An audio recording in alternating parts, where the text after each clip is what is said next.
que tenemos en el país. El otro es un rezago importante en infraestructura vial, en infraestructura de no solo carretera, de dobles calzadas, sino en esta intermodalidad, la intermodalidad y el aprovechamiento de la integración entre diferentes modos de transporte como el férreo, fluvial y carretero. Una gestión, pero más importante, una cultura logística, y ahí creo que estamos también comenzando. Hay una labor importante desde el gobierno,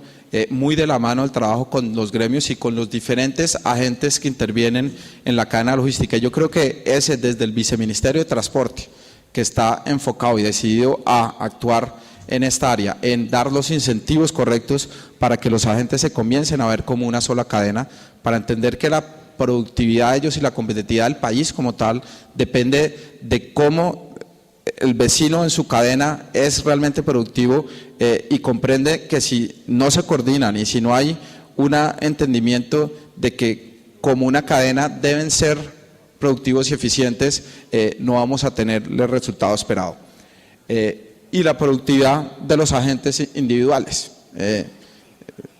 empresarios, generadores de carga, si no ven que la productividad o la formalidad de cada uno de estos agentes que interviene es necesaria para que esto funcione eficientemente, yo creo que no vamos a poder dar ese salto. Y en esos aspectos voy a enfocar bastante parte de la presentación. Y esta es un poco la hoja de ruta que hemos diseñado para construir, para acompañar al sector en esa construcción de un sector de clase mundial, en diferentes aspectos, en los cuales voy a entrar a dar algunos de los detalles.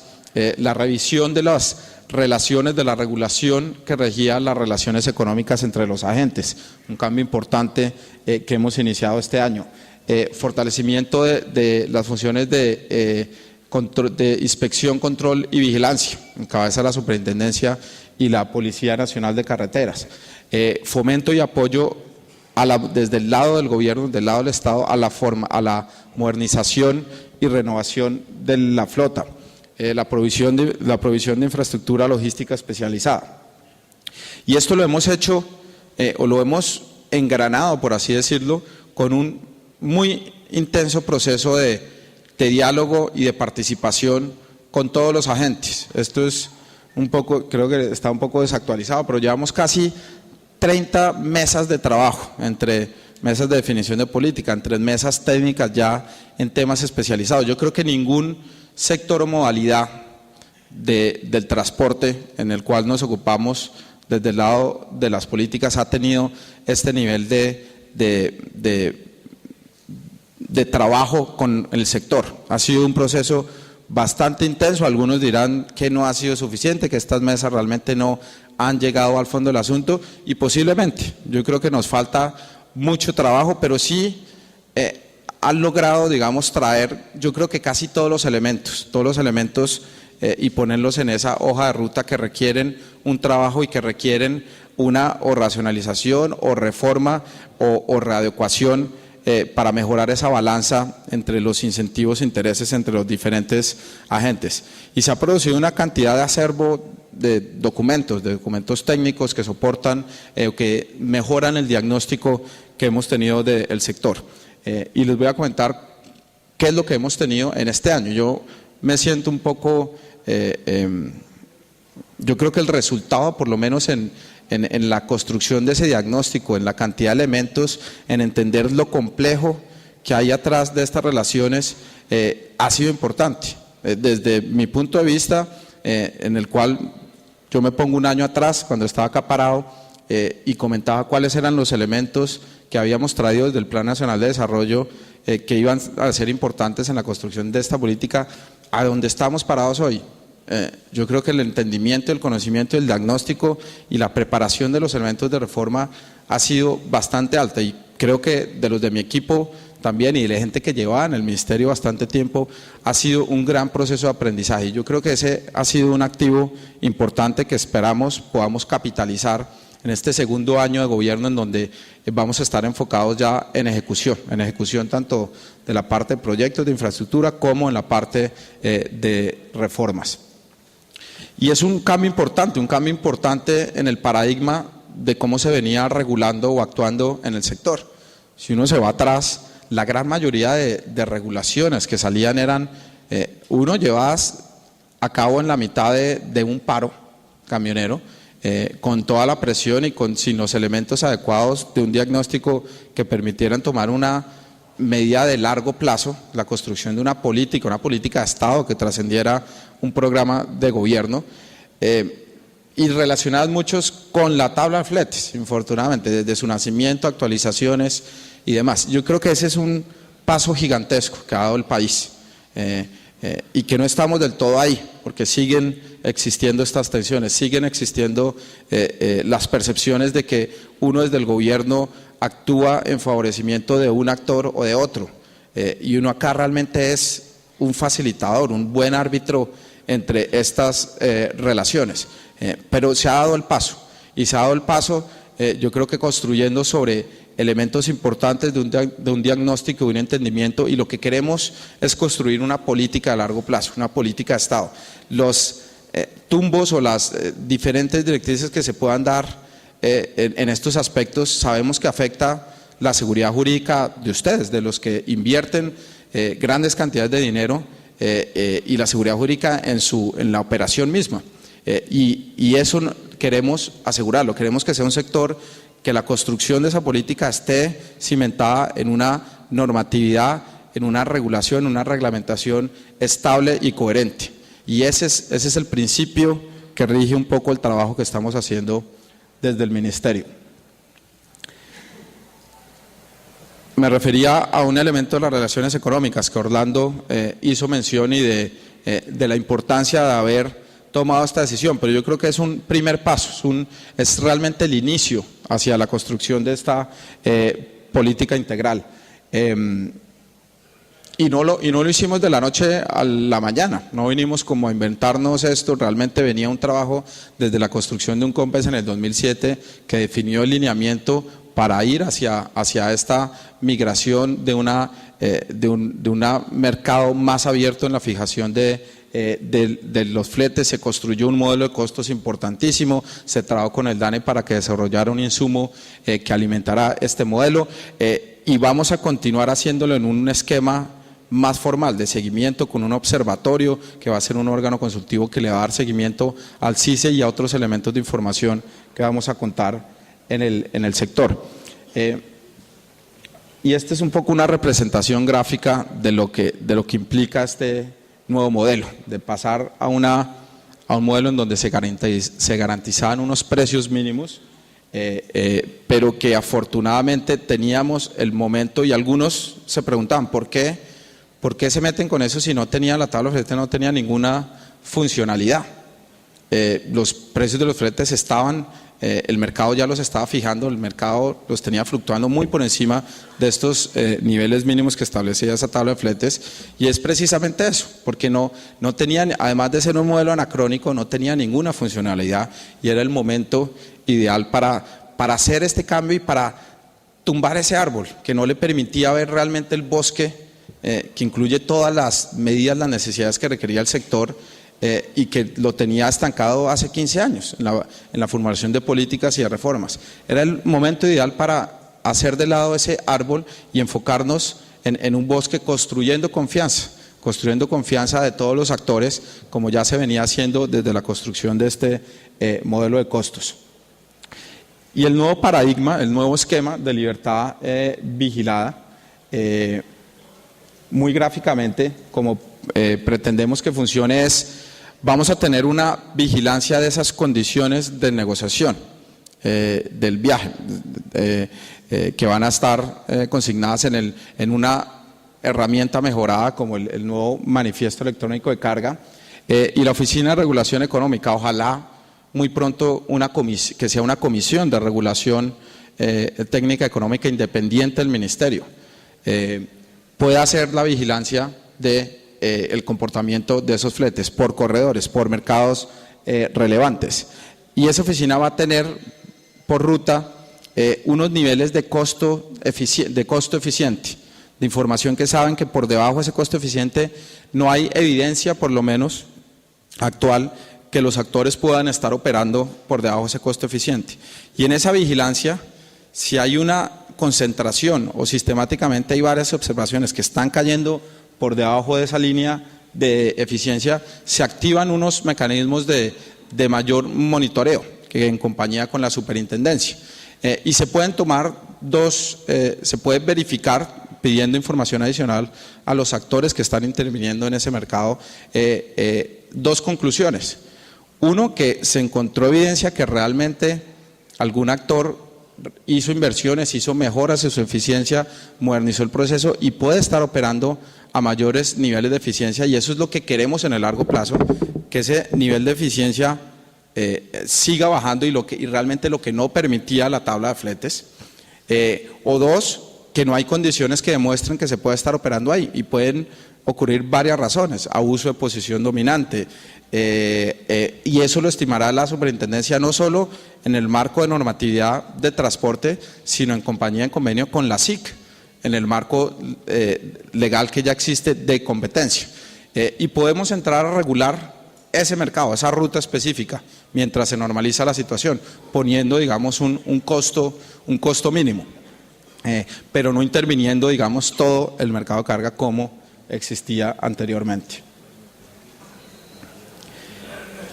Como les mencionaba, pues el CICE, el denominado Sistema de Información de Costo Eficiente, se va a estar alimentando mínimo trimestralmente con el índice que nos genera el DANE, y este es un punto importante que también cambia el paradigma de tener una tabla fija estática que no se actualizaba en el tiempo. De hecho, varias de las presiones y de paro se dan por la necesidad de actualizar los costos de los insumos que venían en esa tabla. Este CICE o nuevo esquema se va a estar actualizando automáticamente por el índice del DANE y por la información que el Ministerio va a tener por ejemplo, de valor de los peajes. Y si el diésel sube o la CPM sube, y esto es una política del gobierno general de qué va a hacer con su esquema de precios a los combustibles, debe ser internalizado en el sistema de costos y debe ser reconocido, así como este modelo de costos fue trabajado durante más de 3 años y todos los representantes de los diferentes agentes en la cadena, de generadores de carga, empresas, propietarios y camioneros aceptan y dan como válida esta metodología, deberían internalizarlo. Y ya es una decisión más bien de qué le conviene al país. Le conviene tener unos combustibles altos que afectan la competitividad del sector y del país porque se va a internalizar en los costos de transporte, o le conviene tener estos combustibles altos y no estar pagando este subsidio implícito porque puede vender ese combustible en el mercado exterior. Y eso es lo que yo he venido tratando de hablar con mi homólogo, el viceministro Tomás González, que ese es el análisis que debemos hacer. Y en la reestructuración del Estado que se está haciendo ahorita, la Comisión de Regulación de Energía y Gas va a tener una cámara específica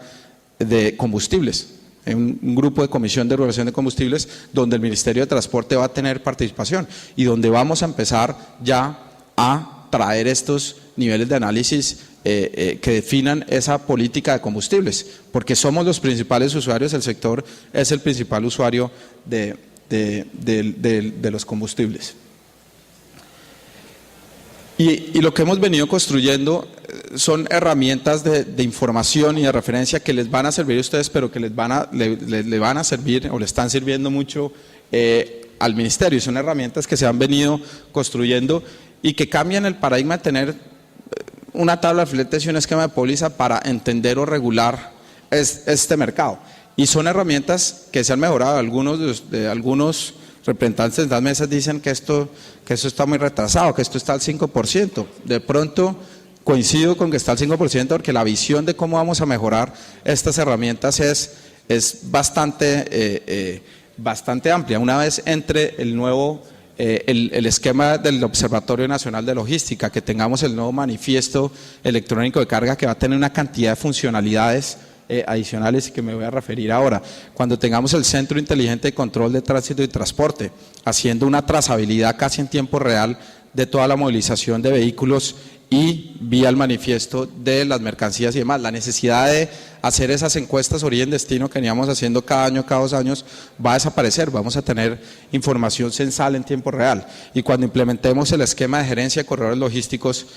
y el primer proyecto piloto del corredor inteligente logístico que les voy a comentar, vamos a tener elementos mucho más robustos, mucho más reales sobre la operación y las características que nos guíen estas necesidades o no de reformas.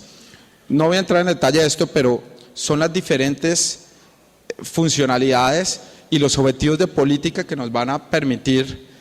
actuar la construcción o la mejora de estos instrumentos, como el nuevo manifiesto electrónico de carga, como el CICE, cómo estamos entrelazando esto y validando con otras bases de datos, con el RUN, con la función que va a tener la policía y la superintendencia,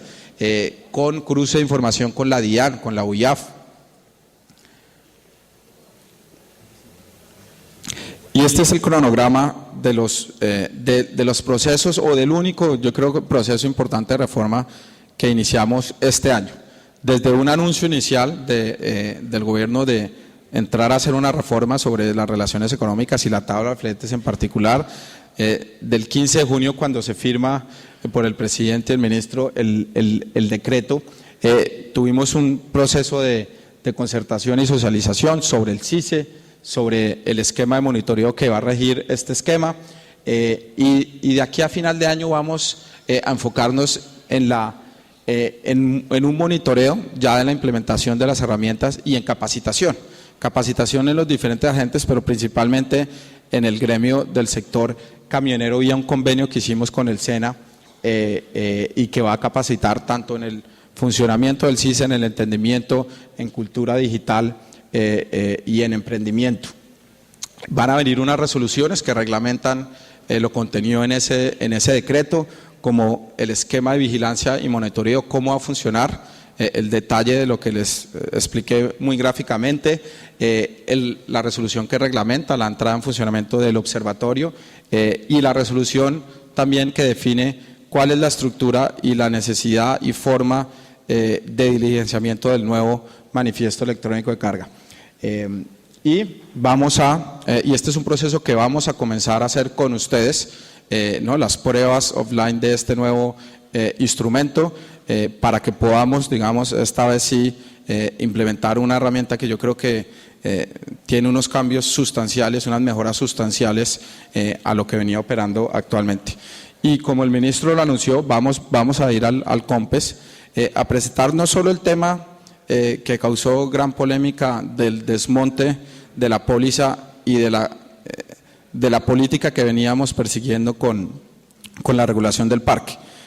Y yo creo que fue limitado el entendimiento precisamente por eso, porque no fuimos antes al COMPES, íbamos a ir al COMPES para definir los lineamientos de reglamentación del Fondo de Renovación, el fondo que creamos en la ley del Plan Nacional de Desarrollo. Pero considero apropiado de que traigamos estos elementos desde un mismo COMPES que defina esa política integral, cuál va a ser la hoja de ruta alrededor de la regulación del parque y los incentivos que el gobierno está muy interesado en dar para fomentar la renovación y modernización. Y ese es el fondo. Yo creo que esa es una iniciativa importantísima que el Congreso aprobó en el marco de la ley del Plan Nacional de Desarrollo y que se justifica por unos principios, porque estos son recursos públicos de todos los colombianos, de impuestos, que van a ser asignados del presupuesto general a un fondo que debemos diseñar muy cuidadosamente y que debe tener una justificación de que hay un resultado, un beneficio económico y social para la economía, para la sociedad. De otra forma, el COMPES, el Consejo de Ministros y el presidente no autorizaría, digamos, una destinación de recursos de los colombianos a este fondo. Y la justificación viene dada por elementos de una flota vieja en algunos segmentos, en algunas configuraciones que están en el mercado y que tiene externalidades por ejemplo, en la emisión, digamos, de gases contaminantes, en la mayor incidencia en accidentalidad porque son vehículos que no tienen el mantenimiento apropiado, que influyen, digamos, en costos de transporte y que son internalizados, digamos, en toda la cadena. Y muy importante, un tema de evasión tributaria que viene ligado por la formalización de estos actores, de los propietarios de vehículos, y que realmente es el que más llama la atención desde el punto de vista de Hacienda, de que puede tener un efecto fiscal neutro. Entonces estos fondos, además del presupuesto, estamos buscando fondos de tecnologías limpias, de estos fondos de la Comunidad Internacional para Cambio Climático, y que puedan, digamos, apalancar este fondo, y básicamente se dirigirían a un esquema de incentivos para los propietarios o empresarios que quieran modernizar su flota, vía líneas de redescuento con un banco de segundo piso como Findeter, vía garantías o un esquema de garantías para que los bancos o las compañías financiadoras de primer piso puedan, digamos, otorgar estos créditos, sean con una garantía para darles que estos señores efectivamente van a tener un esquema de negocio y un flujo asegurado, y que esto no se quede simplemente en la línea de créditos sin utilizar. Y otros elementos, posiblemente ahora estamos pues estudiando en la reforma tributaria una rebaja al IVA, una propuesta que viene de tiempo atrás que Colfecar nos ha hecho, y que vemos que ha funcionado en otros países, y que puede incentivar ese incentivo realmente a la desintegración de vehículos, a que vía el concesionario, que es el interesado y que es un costo en sus ventas, pueda tener esta reducción vía la desintegración de un vehículo. Pero con consideraciones claves, y eso viene desde cómo quedó redactada ese artículo de la ley. Debe ser dirigida a pequeños transportadores que tengan un buen track record en el sector, que tengan un buen historial. Viene de ir acompañado de una revisión, y esto en el decreto 173 de los esquemas de habilitación y prestación del servicio, y acá ya comenzamos a hablar de esos de los incentivos que va a haber a la formalización. Y acá no podemos pretender que ¿no? cualquier individuo, persona natural, sin ninguna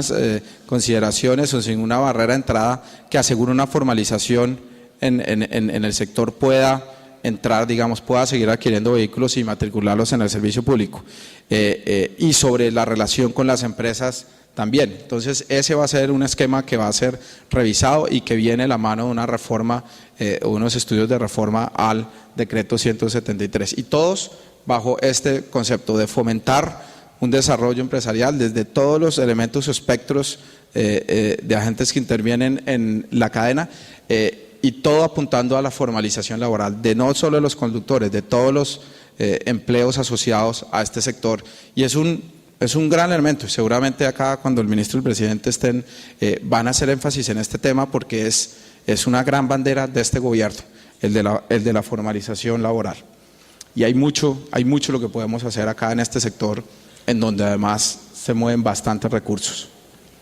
El fondo va a ser alimentado entonces desde el Ministerio de Hacienda, desde el Ministerio de Transporte. Lo que vamos a es a estructurar un esquema fiduciario, pero que tenga una administración, digamos, de un grupo de técnicos, porque más que asignar unos recursos, y posiblemente estudiaremos si desde los diferentes agentes puedan hacer aportes voluntarios al mismo fondo, se pueda tener un acompañamiento, un desarrollo técnico, no solo técnico, pero asistencia financiera, gerencial,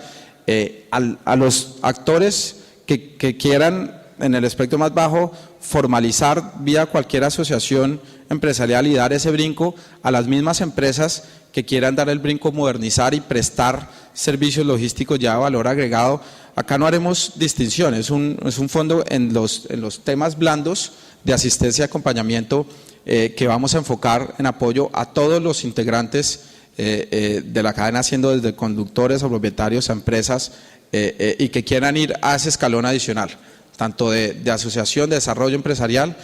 y de formalización.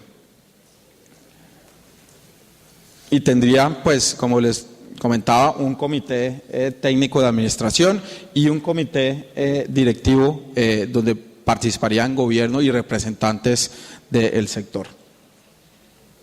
Vinculación, donde no hay exclusividad del movimiento de la carga. De hecho, un propietario, un conductor puede ir y cargar una parte del camión e ir con una siguiente empresa y cargar el resto del camión. Eso de entrada ya permite, digamos, que no se generen unos incentivos de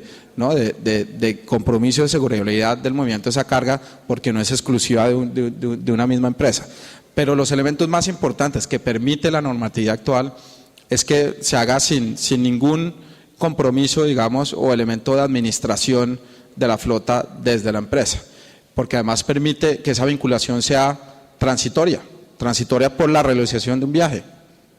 viaje de origen y destino, y se acaba, digamos, la responsabilidad o el interés, digamos, de la empresa, más que contratar por la realización de ese viaje.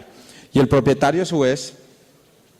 y se permite la contratación directa para cierto tipo de productos y materias primas. ¿Y por qué dividimos al propietario y al conductor? Por lo menos para este gran mercado, digamos, del movimiento de carga pesada, que es el que nos ocupa. Porque hemos encontrado que es así. Nosotros venimos haciendo encuestas como el valor del flete desde diciembre del año pasado, encuestas que seguimos realizando hasta la fecha, hasta que no nos empecemos a nutrir, digamos, de la información del nuevo manifiesto. Y el 85% de estos propietarios son propietarios y no son el conductor. O sea, el conductor no estaba manejando un camión del cual era propio, solo el 15% de las veces. Y no son realmente, el patrón de ellos no es la empresa, es el propietario o otro agente, en el 73% de los casos. Y acá cabe la pregunta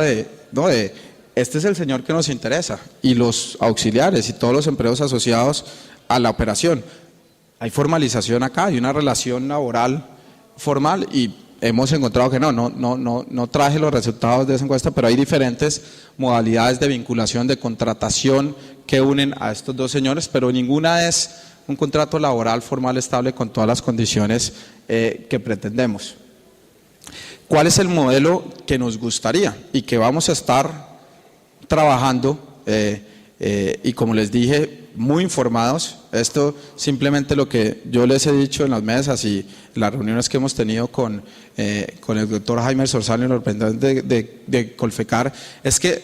por acá queremos ir, pero no vamos